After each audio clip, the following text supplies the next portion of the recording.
Magnetic field में एक body situated है। मैग्नेटिक फील्ड में क्या सिचुएटेड है? बॉडी। तो बॉडी से फ्लो होने वाला मैग्नेटिक फ्लक्स मैग्नेटिक फील्ड की इंटेंसिटी और एरिया के डॉट प्रोडक्ट के इक्वल होता है। किसी बॉडी से फ्लो होने वाला मैग्नेटिक फ्लक्स, किसी बॉडी से फ्लो होने वाला magnetic flux intensity of magnetic field and body के एरिया के स्केलर प्रोडक्ट के इक्वल होगा। Magnetic flux can be defined as scalar product of intensity of magnetic field and area of body. अगर बेटा कोई बॉडी मैग्नेटिक फील्ड में situated होगी तो उससे फ्लो में मैग्नेटिक फ्लक्स जो होगा वो intensity of magnetic field and area के डॉट प्रोडक्ट के क्या होगा? इक्वल होगा। Magnetic flux can be defined as scalar product of intensity of magnetic field and area of body. Dot sign replace करने पे आएगा cos theta, dot sign replace करने पे आएगा cos theta, phi equal BA cos theta. In case अगर हम body को magnetic field में रोटेट करते हैं तो change in magnetic flux equal to delta phi equal φ2 minus φ1 की बेटा वैल्यू हो जाएगी BA cos theta 2 minus BA cos theta 1। In case अगर बॉडी को मैग्नेटिक फील्ड में 180 डिग्री रोटेट करते हैं, मैग्नेटिक फील्ड में 180 डिग्री, तो बेटा हमने पहले कंसीडर किया जो मैग्नेटिक फील्ड है उसके साथ एरिया 0 एंगल बना रही है। 180 डिग्री रोटेट करने पे अब एंगल बनाएगी 180, तो थीटा 2 की वैल्यू हो जाएगी 180 और थीटा 1 की वैल्यू हो जाएगी 0। Delta phi equal BA cos 180 minus BA cos 0। BA cos 180 value -1, cos 0 की वैल्यू +1, तो delta phi equal -BA, delta phi equal -2BA। Similar बेटा इसी टाइप से अगर किसी बॉडी को मैग्नेटिक फील्ड में 90 डिग्री रोटेट करते हैं, 90 डिग्री, तो delta phi equal BA cos 90 minus BA cos 0, cos 90 value 0 minus BA, तो वैल्यू आ जाएगी बेटा माइनस BA। क्या बेटा आपसे कहा गया? अगर कोई बॉडी बेटा के मैग्नेटिक फील्ड में सिचुएटेड है, तो बॉडी से फ्लो होने वाला magnetic flux intensity of magnetic field और एरिया के डॉट प्रोडक्ट के क्या होगा? इक्वल होगा। तो magnetic flux can be defined as scalar product of intensity of magnetic field and area of body. Dot sign replace करने में बेटा क्या आएगा? cos थीटा, तो phi equal BA cos theta. Change in magnetic flux φ2 minus φ1, delta phi equal φ2 minus φ1। अब body को हमने 180 degree magnetic field में रोटेट किया, तो हमने कंसीडर किया अब जो बॉडी है वो मैग्नेटिक फील्ड के पहले पैरेलल थी, अब एंटी पैरेलल हो गई, मतलब पहले 0 एंगल बन रहा था, अब 180 एंगल बन रहा है। तो डेल्टा फाई की वैल्यू हो गई BA cos 180 minus BA cos 0, cos 0 value +1 और cos 180 की -1, तो वैल्यू हो जाएगी -BA इक्वल -2BA। सिमिलर ऐसे ही अगर 90 डिग्री रोटेट करें तो theta 1 equal to 0 and theta 2 equal to 90, cos 90 value 0, पूरा फंक्शन 0 हो जाएगा, cos 0 वैल्यू 1, तो BA, तो वैल्यू आ जाए डेल्टा फाई की value -BA, delta phi equal -BA।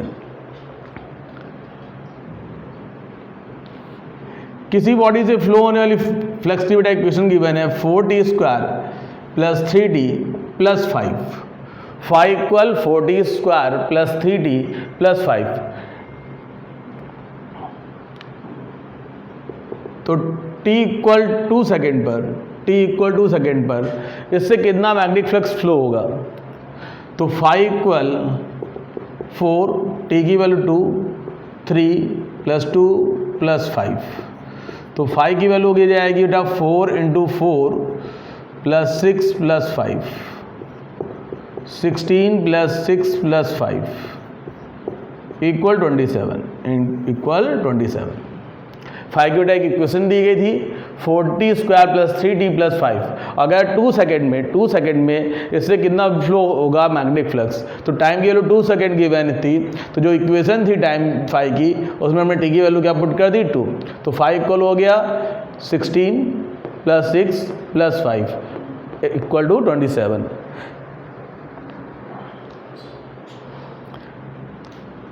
Faraday's first law, जब बेटा किसी कॉइल से फ्लो को, जब किसी कॉइल में फ्लो करंट में चेंज करते हैं, जब किसी कॉइल में फ्लो करंट में चेंज करते हैं तो इसका मैग्नेटिक फ्लक्स चेंज होता है। मैग्नेटिक फ्लक्स कैसे बेटा चेंज होगा, B equal mu not an I upon 2R, mu not an I upon 2R। Current change करने में बेटा क्या चेंज हो गया, मैग्नेटिक फील्ड। और मैग्नेटिक फ्लक्स का फॉर्मूला बेटा जानते हो आप, B डॉट A होता है। तो जब B चेंज होगा तो क्या चेंज हो जाएगा, फाई। और जब बेटा फाई चेंज होगा तो उसमें डेवलप हो जाएगा इंड्यूस ईएमएफ। क्या डेवलप होगा, इंड्यूस ईएमएफ। क्या बेटा कहा गया, जब किसी कॉइल में फ्लो करंट में क्या करते हैं, चेंज करते हैं। जब किसी कॉइल में फ्लो करंट में चेंज करेंगे तो उसका मैग्नेटिक फ्लक्स चेंज होता है। क्या चेंज होगा, मैग्नेटिक फ्लक्स। मैग्नेटिक फ्लक्स क्यों चेंज हुआ, क्योंकि मैग्नेटिक फील्ड चेंज हुआ। मैग्नेटिक फील्ड चेंज होने पर मैग्नेटिक फ्लक्स चेंज हो गया। इससे इसमें क्या डेवलप हो गया, इंड्यूस ईएमएफ। जो इंड्यूस ईएमएफ होगा वो d phi upon d t के प्रोपोर्शनल होता है, d phi upon d t के। इंड्यूस ईएमएफ जो होगा बेटा वो rate of change of magnetic flux with respect to time के क्या होगा, प्रोपोर्शनल होगा। कांस्टेंट आएगा बेटा K d phi upon d t, E equal d phi upon d t. के इक्वल 1 तो E equal d phi upon d t. In case अगर number of turn N हो तो E equal minus N d phi upon d t. ये बेटा Faraday का first law, Faraday का first law. आइए चेक करते हैं एक बार फिर से। जब बेटा हमने कॉइल में फ्लो करंट में क्या किया, चेंज किया। जब कॉइल में फ्लो करंट में चेंज किया तो उसका क्या चेंज हो गया, मैग्नेटिक फ्लक्स, मैग्नेटिक फ्लक्स, जिससे क्या डेवलप हो गया, इंड्यूस ईएमएफ। बेटा इंड्यूस ईएमएफ जो होगा वो मैग्नेटिक फ्लक्स की रेट ऑफ चेंजमेंट के क्या होगा, प्रोपोर्शनल होगा with respect to time. Constant K आ गया, के की value 1, E equal minus d phi upon d t. अगर नंबर ऑफ टर्न एन होंगे तो ई इक्वल हो जाएगा minus N d phi upon d t, equal minus N d phi upon d t. Faraday का first law. अब बेटा Faraday second law, जब coil में फ्लो करंट में चेंज किया, जब किसी कॉइल में फ्लो करंट में क्या किया, चेंज, तो जब चेंज करेंगे बेटा तो इसका मैग्नेटिक फ्लक्स चेंज होगा। क्या चेंज होगा, मैग्नेटिक फ्लक्स। और इसमें इंड्यूस करंट डेवलप होगी। और ये करंट बेटा उसी रीजन का अपोज करती है जिससे सेल्फ डेवलप होती है। ये बेटा उसी रीजन का अपोज करेगी जिससे क्या हो रही है, सेल्फ डेवलप होती है। क्या बेटा कहते हैं, जब किसी कॉइल में फ्लो करंट में क्या किया, चेंज किया, तो क्या डेवलप हो गया, चेंज हुआ मैग्नेटिक फ्लक्स और इंड्यूस करंट डेवलप हो गई। इंड्यूस करंट बेटा ऑलवेज उसी रीजन का अपोज करेगी जिससे सेल्फ डेवलप होती है, जिससे सेल्फ डेवलप होती है। इसका सेंस क्या है, अगर हमने करंट को इंक्रीज किया हुआ है तो इंड्यूस करंट को क्या करना चाहेगी, डिक्रीज। अगर हमने डिक्रीज किया था तो करंट क्या करना चाहेगी, इंक्रीज। इंड्यूस करंट जो भी आप करते हो चेंज उसका अपोज करती है। इसे लेंज लॉ भी कहते हैं। कौन सा लॉ कहेंगे, लेंज लॉ। फाई इक्वल बेटा 40 स्क्वायर प्लस 3t प्लस 5, जैसे इक्वेशन पहले थी। अगर इसका हम d phi upon d t solve कर लें, d phi upon d t, तो 8t प्लस 3 प्लस 0, टी के रिस्पेक्ट में डिफ्रेंशिएट कर दिया इसको d phi upon d t, तो 8t प्लस 3 प्लस 0। अब बेटा जो ई होता है वो d phi upon d t के इक्वल होता है विथ माइनस साइन, तो ई इक्वल हो जाएगा minus 8t plus 3 plus 8t plus 3। अब टाइम की वैल्यू बेटा अगर 2 सेकेंड गिवन थी तो माइनस 8 इंटू 2 प्लस 3, तो 16 plus 3 equal to minus 19 volt. इसका सेंस ये हुआ बेटा कि 2 सेकेंड में इसमें डेवलप हुआ ईएमएफ जो होगा वो 19 वोल्ट होगा। क्या हुआ, फाइव की इक्वेशन गिवन थी 40 स्क्वायर प्लस 3t प्लस 5, तो d phi upon d t solve कर दिया, 8t प्लस 3 प्लस 0। अब टी की बेटा वैल्यू गिवन थी 2 सेकेंड, तो टी की वैल्यू 2 सेकेंड पुट कर दी, 16 प्लस 3 19 वोल्ट। जो d phi upon d t होता है बेटा उसी को हम लोग कहते हैं इंड्यूस ईएमएफ, इंड्यूस ईएमएफ। बेटा अभी क्या क्या क्लियर किया गया, मैग्नेटिक फ्लक्स का एक क्वेश्चन, फिर फैराडे के दोनों लॉ, उसके बाद आपका इसका एक और न्यूमेरिकल। आइए इसी न्यूमेरिकल पे एक और न्यूमेरिकल हम दो लोग डिस्कस करते हैं। 5 equal 5t plus 3t plus 3, एक इक्वेशन बेटा ऐसे ही गिवन है। टाइम इक्वल 1 दिया हुआ है, रेजिस्टेंस 10 ओम दिया है, तो इसमें फाइंड करना है आपको EMF, current, EMF and current. तो पहले बेटा इसको क्या कर दे, d∅/dt, टी के एस्पेक्ट में डिफ्रेंशिएट कर दो। तो जैसे टी के एस्पेक्ट में डिफ्रेंशिएट करो बेटा तो ये 10t minus 3 plus 0। We know that E equal minus d∅/dt, तो E इक्वल बेटा हो जाएगी value minus 10t plus 3। T की बेटा वैल्यू 1 गिवन है, तो E equal minus 10 into 1 minus 3, तो E equal 10 minus 3, E equal minus 7 volt, E equal minus 7 volt. Current का फॉर्मूला बेटा होता है E/R। E की वैल्यू गिवन है 7, R की वैल्यू 10, 0.7 एम्पियर, 0.7 एम्पियर। क्या बेटा कहा गया आपसे, 5 की इक्वेशन गिवन थी 5t square minus 3t plus 3, 5 equal 5t square minus 3t plus 3, t equal 1, R resistance 10 ohm given है, तो इंड्यूस EMF और करंट फाइंड करना। तो इसका d∅/dt सॉल्व कर लिया, d∅/dt बेटा हो गया 10t माइनस 3, 10t माइनस 3।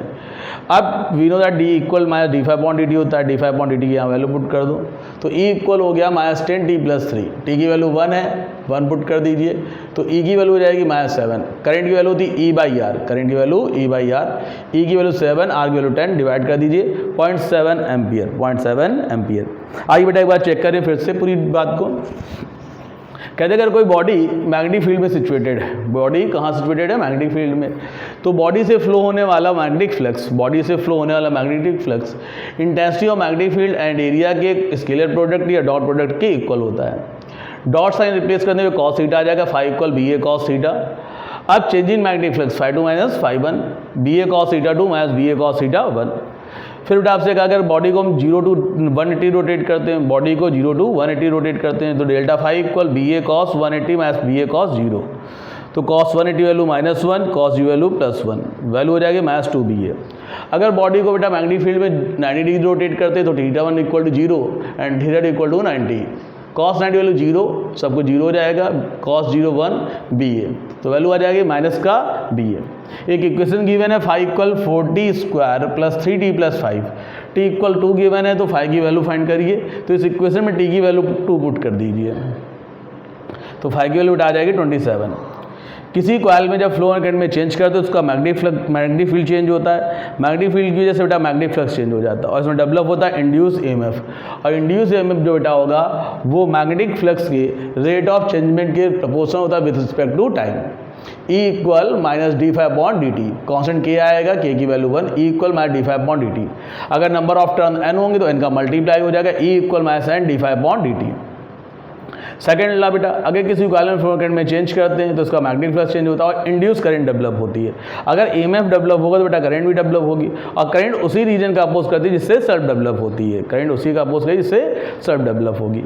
इसी में एक क्वेश्चन बेटा और ऐड किया हमने, यही वाला question 5 equal 4t plus 3t plus 5 वाला, d∅/dt कर दीजिए, इसका d∅/dt t के एस्पेक्ट में डिफ्रेंशिएट कर दिया।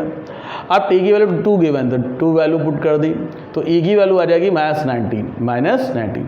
सिमिलर एक ऐसा क्वेश्चन और लिया, 5 equal 5t square minus 3t plus 3, t equal 1, R equal 10, तो EMF एंड करंट फाइंड करना था, EMF एंड करंट, तो d∅/dt पहले सॉल्व किया, E equal minus d∅/dt, E की वैल्यू सॉल्व करने में आ गई माइनस 7 वोल्ट, I की वैल्यू E/R, I की वैल्यू E/R, E की वैल्यू 7 है, R की वैल्यू 10 है, तो आपका आंसर आ जाएगा 0.7 एम्पियर, 0.7 एम्पियर।